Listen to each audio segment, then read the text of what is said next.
একজন পীর আছে তার মাজারটা ভেঙেছে, যারা ভেঙেছে তারা শহীদের দরজা পাবে আল্লাহর কাছে। যারা মাজার ভেঙেছে তারা আল্লাহর কাছে বড় নেকি পাবে, এর মধ্যে কোনো সন্দেহ নেই। যারা ডিপি আমি একবার বীরভূমে একটা জলসায় বলেছিলাম, আজকে সব থেকে বড় channel MD Rizwan, MD Abdullah, Muslim সাতসিয়াচি এরা এসছে, রামিজ মিডিয়া সব এসছে 24 পরগনা বীরভূম থেকে।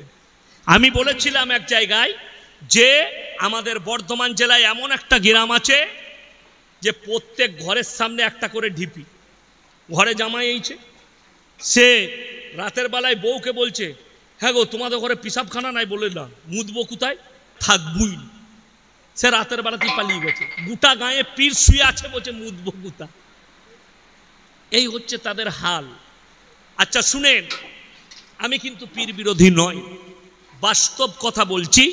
মক্কা থেকে মদিনা, শুনেলেন সব থেকে দামি ওলিরা পৃথিবীর মক্কা মদিনায় শুয়ে আছে, ঠিক কিনা?